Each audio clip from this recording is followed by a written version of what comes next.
ఖమ్మం నగరంలో వీసా పేరుతో భారీ మోసం జరిగిందంటూ ఓ యువతి కాంగ్రెస్ నాయకుడు ఆయన కుమారుడిపై తీవ్ర ఆరోపణలు చేసింది. జర్మనీ వీసా ఇప్పిస్తామని నమ్మించి 2023 నుంచి పలు దఫాలుగా సుమారు ₹1,00,00,000 తీసుకున్నారని శ్వేత అనే యువతి ఆరోపిస్తోంది. వీసా రాకపోవడంతో పాటు డబ్బులు తిరిగి ఇవ్వాలని అడిగితే బెదిరింపులకు పాల్పడుతున్నారని ఆవేదన వ్యక్తం చేసింది. ల్యాండ్ రిజిస్ట్రేషన్ చేస్తామని చెప్పి అది కూడా చేయలేదని తెలిపింది. ఈ వ్యవహారంపై ఖమ్మం రూరల్ పోలీసులకు ఫిర్యాదు చేసినా కేసు నమోదు కాలేదని, రాజకీయ పలుకుబడితో అడ్డుకున్నారని ఆరోపించింది. దీంతో హ్యూమన్ రైట్స్ సభ్యులతో కలిసి కాంగ్రెస్ నాయకుడు ఏలూరు శ్రీనివాసరావు ఇంటి ఎదుట బైఠాయించి నిరసన చేపట్టారు. 2 రోజుల్లో డీజీపీని కలిసి బాధిత యువతికి న్యాయం జరిగేలా చర్యలు తీసుకుంటామని హ్యూమన్ రైట్స్ ప్రతినిధులు తెలిపారు.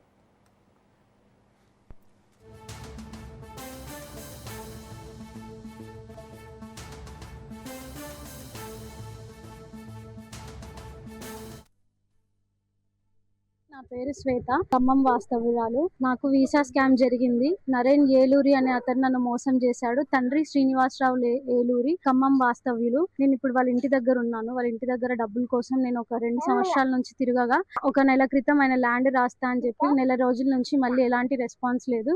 దగ్గర నాకు 60 లక్షల నుంచి ₹1,00,00,000 దాకా మోసం చేశారు. వాళ్ళ కొడుకు తండ్రి ఇద్దరు. ముందుగా హైదరాబాద్ లో 15 లక్షలు ఇవ్వడం క్యాష్ రూపాన జరిగింది. దాని తర్వాత ఇంకొక 15 లక్షలు వాళ్ళ తండ్రికి వాళ్ళ ఇంట్లో ఇవ్వడం జరిగింది. దాని తర్వాత వాళ్ళ కొడుకుని అటాచ్ చేసి ఆ కొడుకుకి మిగతా డబ్బులన్నీ ఆన్లైన్ లో ట్రాన్స్ఫర్ చేయించుకున్నాడు. మొత్తం ₹1,00,00,000 దాకా ఇవ్వాల్సి వస్తుంది.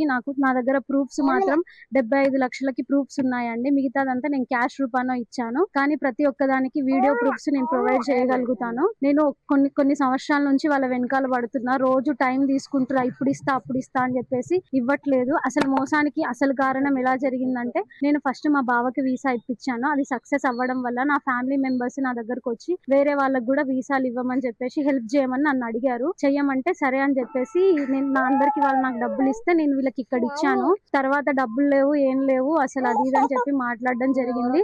అన్ని ఫేక్ వీసాలు ఇచ్చారు. ఇప్పుడు నువ్వెవరో కూడా సంబంధం లేదు, నాకు నా కొడుక్కి సంబంధం లేదని కూడా మాట్లాడుతున్నాడు శ్రీనివాసరావు ఏలూరి. నేను యూకే లో కూడా పర్సనల్ గా కలిసినప్పుడు పాస్పోర్ట్ తీసుకొని దగ్గర పెట్టుకోండి మేడం, నేను డబ్బులు ఇచ్చే వెళ్తాను అది ఇదని మాట్లాడి మాయమయ్యాడండి ఆ వ్యక్తి. అప్పటి నుంచి నాకు ఎలాంటి కాల్స్ కానీ మెసేజెస్ కానీ రెస్పాండ్ అవ్వట్లేడు. నా పేరు సైరాబాను. నేను జాతీయ మానవ హక్కుల సంఘం, నేను తెలంగాణ రాష్ట్ర అధ్యక్షురాలని. నా దగ్గరికి నిన్న శ్వేత అనే అమ్మాయి హైదరాబాద్ కు రావడం కంప్లైంట్ కోసం మా దగ్గరకు వచ్చారు. వచ్చి ఇట్లా మేడం నాకు ఖమ్మంలో ఇట్లా పలానా ఏలూరి శ్రీనివాసరావు గారి కొడుకు రియల్ ఎస్టేట్ చేసి అతను రియల్ ఎస్టేట్ వ్యాపారం చేసే ఏలూరి శ్రీనివాసరావు గారి కొడుకు ఇట్లా ఇప్పిస్తా అని చెప్పేసి ఏలూరి నరేన్ అనే అబ్బాయి నా దగ్గర ఇట్లా 75 లక్షల రూపాయలు తీసుకొని వీసాల పేరుతో మమ్మల్ని మోసం చేయడం జరిగింది. నా భర్త నన్ను వెళ్ళగొట్టిండు. నాకు విడాకులు ఇస్తానని చెప్పి నన్ను యూకే నుంచి నన్ను ఇండియాకి పంపించిండు. నా బిడ్డకు నాకు న్యాయం చేయండి, నేను రోడ్డున పడ్డాను. నా చుట్టాల దగ్గర నుంచి కూడా నేను 75 లక్షలు, మనిషికి 15 లక్షల చొప్పున నేను తీసుకోవడం జరిగింది. ఆయన ఫేక్ వీసాలు ఇప్పించి మమ్మల్ని మోసం చేసిండు. ఆ క్రమంలో ఎన్నిసార్లు అడిగినా గానీ నాకు సంబంధం లేదని తండ్రి చెప్తాడు. అక్కడ ఆయన ఉండి రేపు మాపు అని 2 సంవత్సరాలు గడిపిండు నరేన్ గారు అని చెప్పేసి అమ్మాయి ఏడుస్తూ మా దగ్గరకు వచ్చింది. మేడం నాకు ఎవరు లేరు, నేను రూరల్ పోలీస్ స్టేషన్ ఖమ్మంకి వెళ్ళాను మేడం, నా కేసు క్లోజ్ అని నాకు మెసేజ్ వచ్చింది. అసలు ఏం జరిగిందో తెలియదు. నాకు పోలీస్ స్టేషన్ పోతే కూడా న్యాయం జరగలేదు.